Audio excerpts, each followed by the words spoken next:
Hello and welcome. You're listening to Hurry! The movie is starting podcast!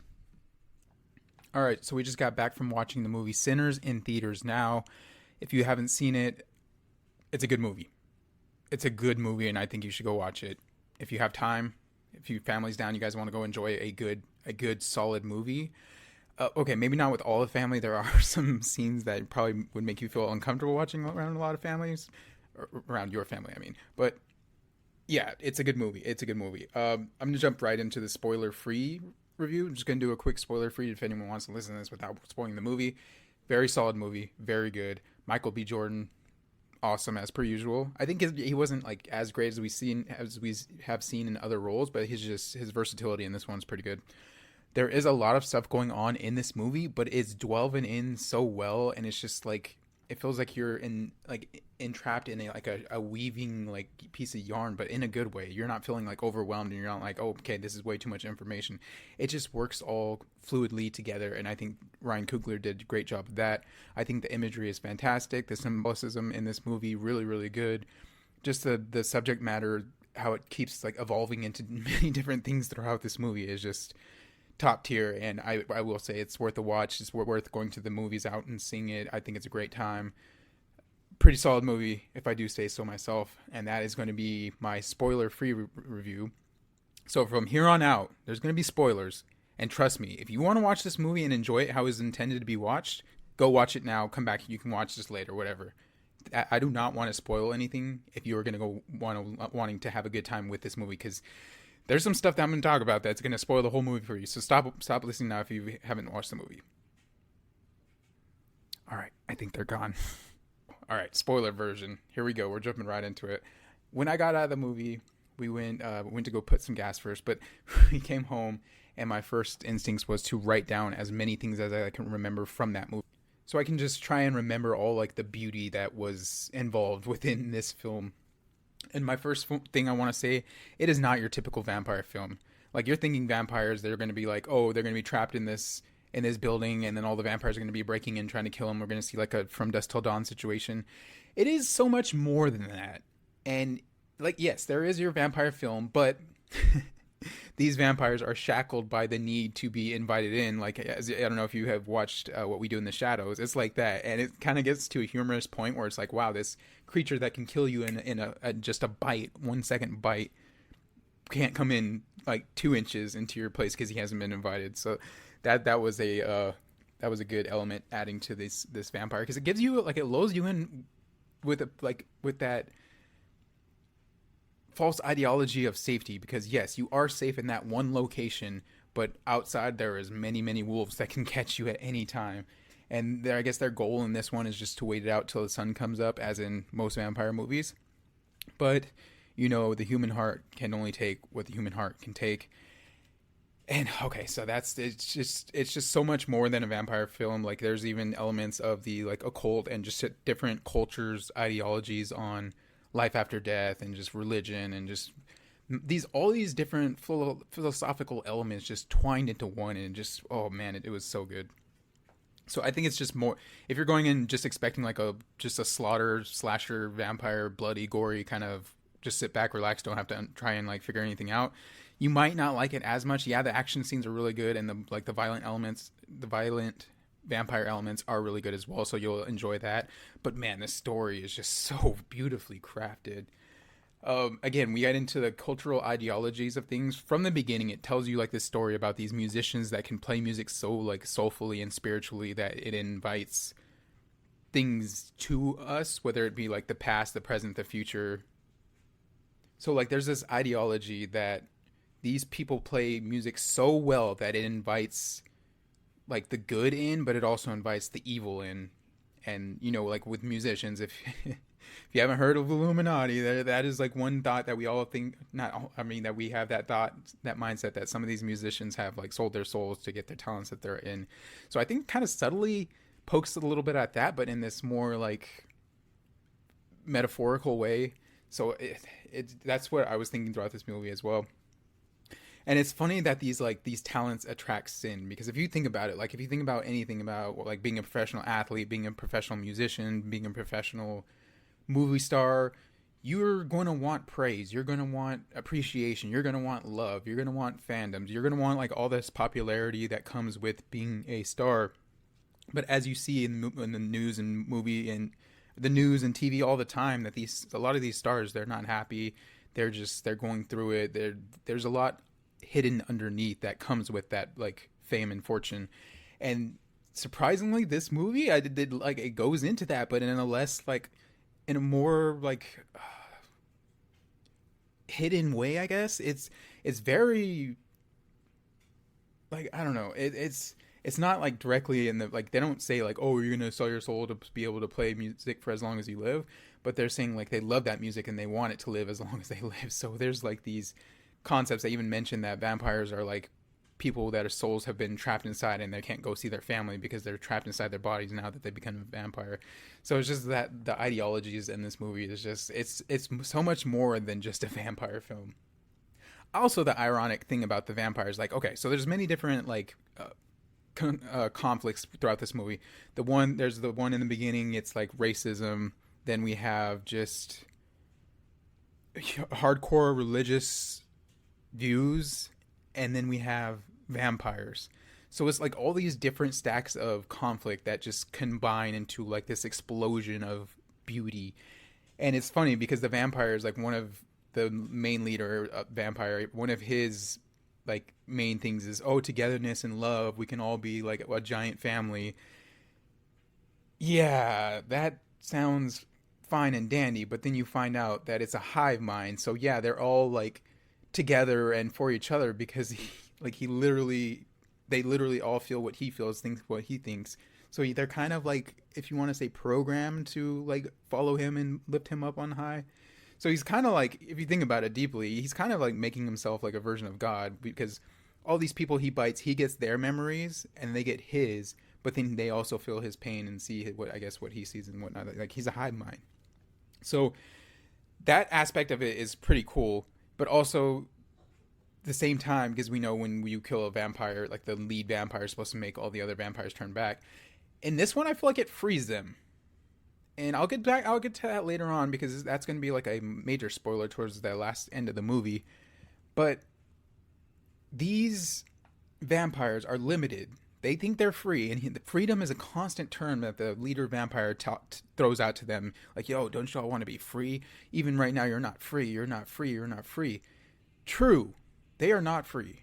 But also, are vampires free? Like, first off, they cannot come into this building unless they're invited in.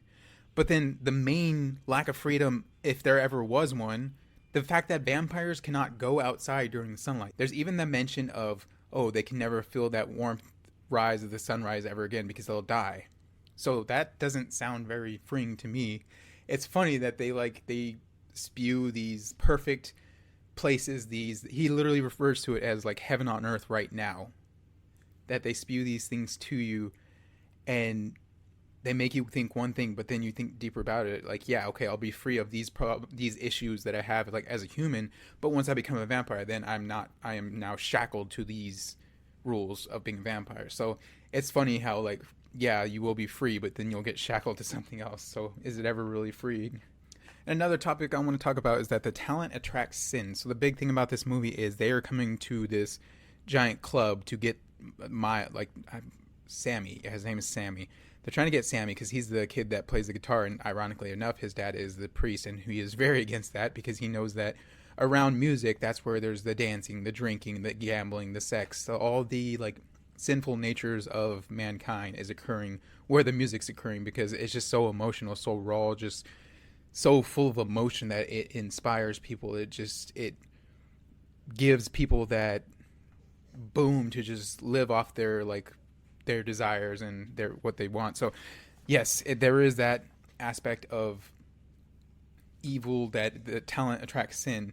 So like in a weird way, his dad is correct. Like, yes, that is an evil place for him to be, but he's also like being very generalizing of it. Like, I think there's a happy medium. Like, obviously, you can be a musician and not be sucked into that, but this is a bad example because the kid literally said that was like the best night of his life, just feeling that fame and just like that energy and just that feeling of just being on top of the world in that moment. So maybe that's a poor example, but it was just cool to have that like ideology of that the talent that his talent invites in evil metaphorically allows them to come in, if you will. So that's cool that they're not just there for like killing people or just turning people or just eating. They're there to get the music. And the main vampire leader, his objective is to have Sammy play for them so they can like relive with the ancestors and relive with the people that he once loved because he can't see them anymore because he's outlived them. He's a vampire. And like that's just a beautiful concept that I don't think we've ever seen in like a vampire movie before. And another thing that I mentioned earlier about this place being like basically a safe haven with like wolves outside, that was a great concept. Like yes, we've seen in like from places like From Dusk Till Dawn where they get into that back like cellar and they're locked in there and they know that all those vampires are out there. So it is kind of like one of those moments, but it's also mixed in with humor because in that scenario, like they're trapped in there. There's no way out. They cannot leave, and neither can our characters here. But they will never have to worry about the vampires breaking in there because the vampires are not allowed in. So it's kind of like this very dark humor undertone that it was surprisingly hit. Like I was not expecting any dark humor in this movie, and there were a lot of like dark situations that got some laughs from the audience. So, and a safe haven it was till Mrs. Chow invited all the vampires in, and then just chaos just occurs from there because she's sad that her husband has been turned. She's sad that they've threatened to go take her daughter, so she's just really wanting to leave, and nobody wants to let her because they're all safe in there. But obviously, nobody can relate to her in that situation because she is just lost like everything she's ever loved. So naturally, she's gonna have that Star-Lord moment where he starts beating up Thanos and knocks him into reality. That was a moment here by Mrs. Chow. So there's that sense of, oh, this bit. Also wanted to say really awesome job by Coogler mixing past with present and future. There was a scene where like Sammy is like singing in front of everyone and you just see he's playing his guitar, but then you see like a guy that looks like he's from the future playing his electric guitar, and then you see like these different like cultures from the past, present, and future just dancing and enjoying with everyone else. So that was an amazing scene. I hadn't seen it before in a movie, but my sister was saying that it is in the movie The Great Gatsby where they're like driving or something like that. So I'm gonna have to check that out because that was just an amazing scene, and I was in wow of just how like beautiful it all turned out. And it just blows my mind because I thought this would be like I obviously thought this would be a vampire / gangster movie, but the range of emotion in this movie is just all over the place in a good way. It makes you feel like happiness. It makes you feel like bonding. It makes you feel forbidden. It makes you fear. It makes you feel love. It makes you feel love. Like I'm telling you, if you are going with your parents, it's probably gonna be an uncomfortable movie for you. There are a couple of sex scenes in this movie that kind of go a little farther than what you're used to probably seeing. I also want to say there's some shots in that movie too that just transport you back to the 1930s. Like in the beginning of this movie, how it was all playing out, I was like, wow, we're not in like modern times, we're in the past, and it was beautifully shot. So again, glad they went with film on this one. It clearly made some of the scenes just so much more beautiful, and just some of the shots were fantastic. Ryan Coogler really. I talked with the cashier before this as I was getting my my weekly popcorn and soda, and he was saying that like I asked him if he watched this movie. He said yes. It was amazing and he loved it. And I was like, all right, bet. Did you know that Ryan Coogler has now worked with Michael B. Jordan a total of 7 times? And then he was like, I think this might be Coogler's best movie ever. And I was like, okay, bro, you're hyping me up right now. You're hyping me up. And then we started talking about like Rotten Tomatoes and the score meter for it and how it was in the high 90s, which I was like, okay, that's good for the over-under because I definitely went over, I think it was like 7.8 or 7.9 or something like that. So I was getting hyped up from that. And then he went on to say that, I was like, okay, is this a top 3 movie of the year for you? He's like, bro, this is number 1 for me. So I was hyped going into this movie, and it did not let me down. Like I was saying earlier, it does tell multiple stories sometimes at the same time, but it doesn't feel too overwhelming. You're not going to get that anxiety feeling. You're just getting that Well, you are going to get anxiety feeling because you just know something bad's going to happen because you've seen the trailer, so you're kind of expecting that to happen. But that's just like that happens later on, and it's not the main. Like, obviously, yes, it is the main conflict of the movie, but there's so much more conflict hidden underneath that I've talked about earlier. That just there's so much stuff going on, but it's beautifully crafted, beautifully mastered. It doesn't ever feel overwhelming for me, and I just loved. It was even like a scene where one of Smokey, which is Michael B. Jordan's character, and then Smokey and Stax, they're dealing with issues on their own ways before they're getting ready to set up the night, and is telling their stories, and then they all like connect later on. So it's a really good masterclass on storytelling. And it also allows Michael B. Jordan to tell two different stories. Like we've seen this in Mickey 17 where he's playing like two different characters, like two different versions of his character. And I thought he did a good job. He did a good job. You actually felt like they were brothers and that they had this like bond because obviously they do have this the same person. But I thought they did good, and it was just like the overall concept of this movie. I feel like is freedom, love, togetherness, control, and fear, just rummaging throughout, given emotions throughout this movie. And we talked about it in the pregame how this one was inspired by movies from Quentin Tarantino and Robert Rodriguez. I also feel like it's a little like it was in the comments from the YouTube. If you listen to the pregame, yeah, it does feel like Jordan Peele as well, because there's some elements of this movie where it like mixes reality with that uneasy feeling of like symbolism and imagery to darker and more evil things that are either occult or just the darkness of mankind. And it just like they played the trailer for Him, which is a Jordan Peele movie coming out in the future. It's going to be like a Jordan Peele thriller kind of movie with a sport heavy theme that he's like the main athlete or like the superstar player. So I can't wait for that. That looks really good. But it just had, from this trailer that I've seen for the first time, it had more like dark overtones and just some occult crap going on in the background. And then this movie came out with something like similar. It was a pretty good contrast. I'm saying he is very like compares like this movie feels like it would be worked with or inspired by Jordan Peele as well. But the similarities from Dusk Till Dawn, they're there. They're trapped in a barn. They're trapped in that club, and they can't leave until sunrise. Sounds familiar, but this is in the 1930s, so it's not the same. And then The Faculty, there's a scene where also The Thing, the original. If you've seen where they have to do, there's like paranoia around them because one of them might be a vampire.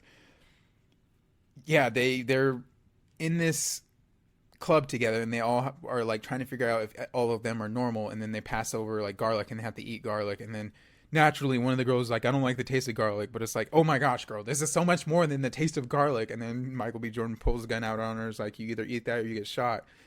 In that case, I'm like, okay, yes, sir. Is it okay if I pour some salt on this for this piece of garlic? Just like that.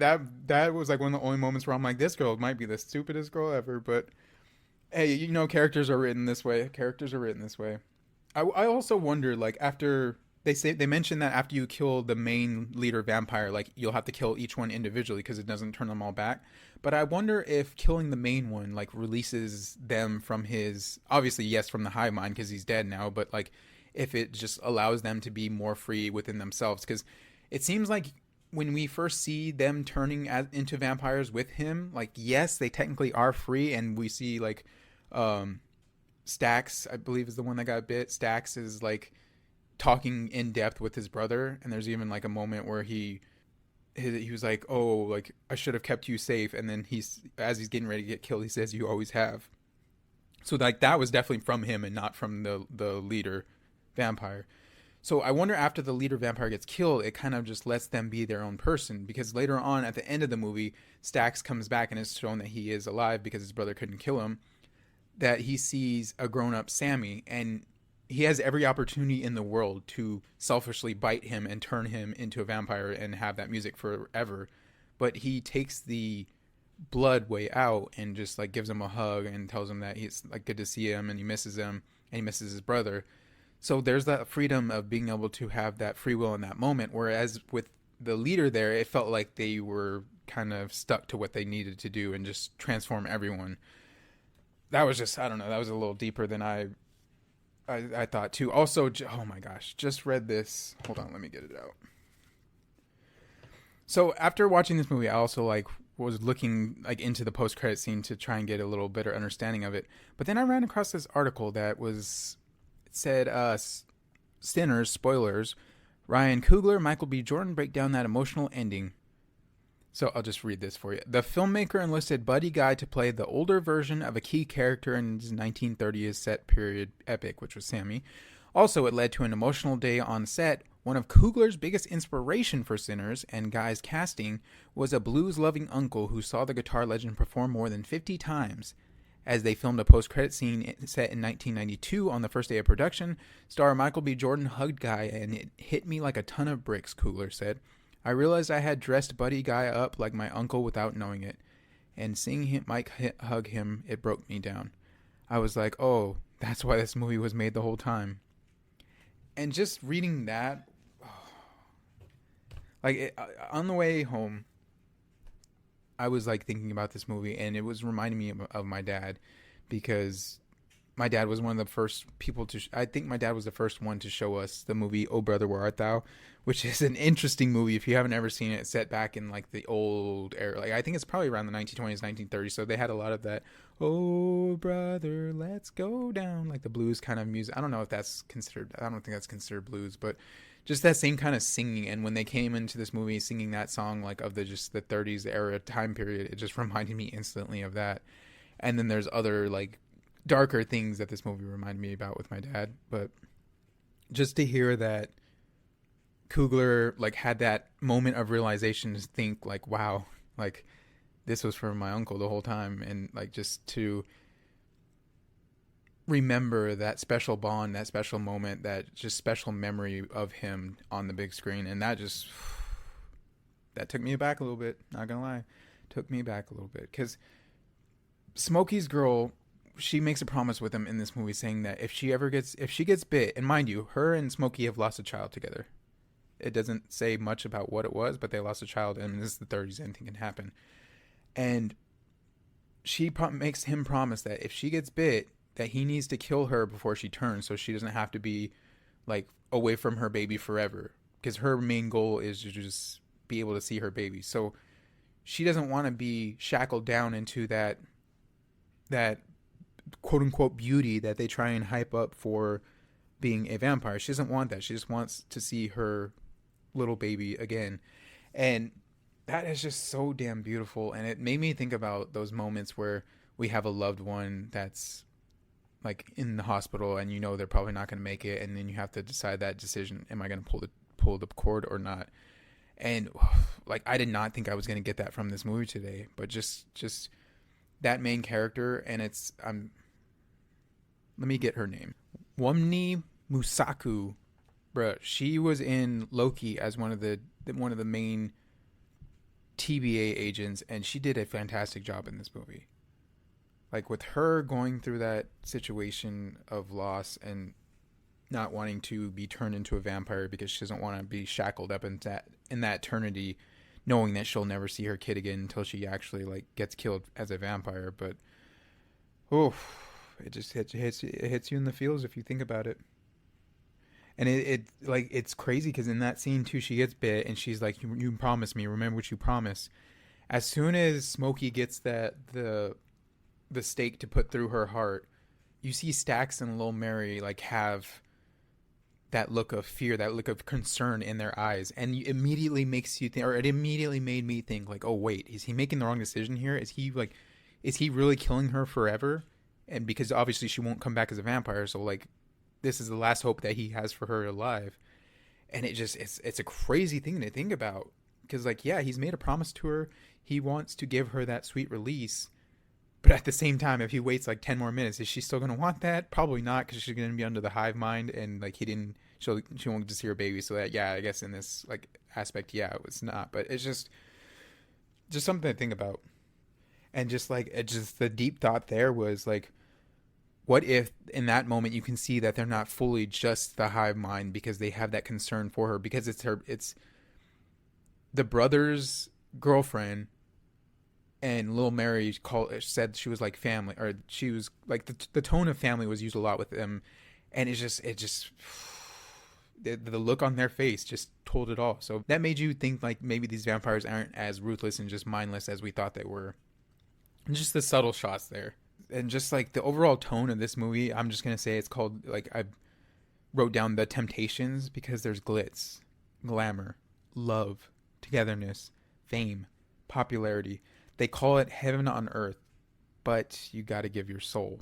So for my Illuminati conspiracy theorists out there that were like, "Oh, Illuminati exist," trust me, I've been on that binge day tribute on YouTube back in the day, so I understand it. I think that was just kind of woven into the undertones of this movie as well. Just that, like, oh, you can have all this, you just need to release your soul. So, like, yes, you can have heaven on earth, which is, it's like one of those genie wishes where you make the wish and then the wish master turns the wish against you. Like, yes, it will be heaven on earth in the aspect of that you get to live forever and you'll be more powerful than anyone. But at the same time, you're limited to what you can do. You get to see everyone you love die. It's a double-edged sword that is not actually heaven on earth. So it's that, again, it goes with that concept of we want everything right now and we want heaven right now. We don't have to wait for it. So I think they handled that ideology very well. I just want to know, my one question after seeing this movie and seeing the ending, and stay after the credits because there's a couple things, as I said earlier, Stax is still alive. His brother did not kill him.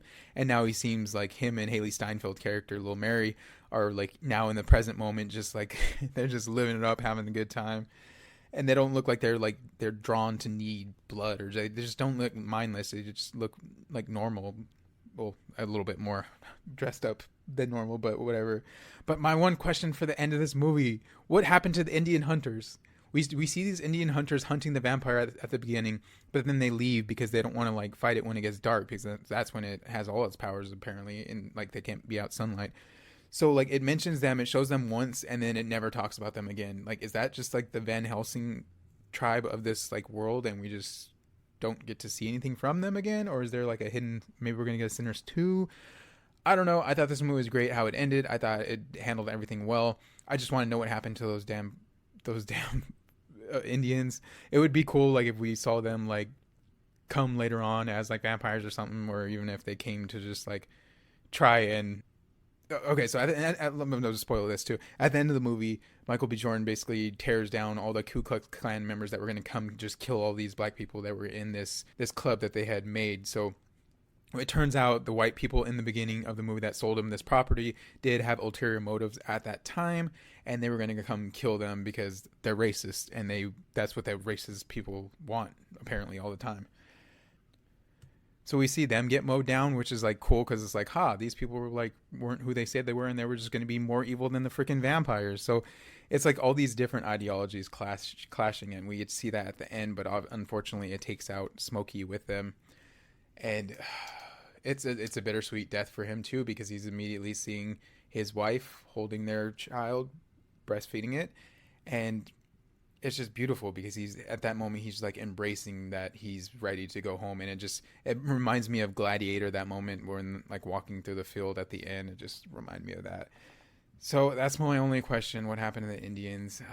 I think this was a great movie. I think y'all should watch it. This review has been really long, but I'm glad I got to talk about pretty much. I'm obviously going to remember something tomorrow that I could have mentioned, but I think I covered a lot of stuff. I think this is a great movie. Lots of deep thoughts. If you go in like beneath the surface level on this one, I think it's a great movie. Just so much craziness and chaos and just love and passion and just so much good stuff going on in this movie. I think Ryan Coogler, I believe this is probably his best piece that I've seen. Although Black Panther 1 was very solid. Judas and the Black Messiah, whew, that movie got me feeling some ways too. Just, man, he is a good director. He does his job, what he does, how he does it, when he does it.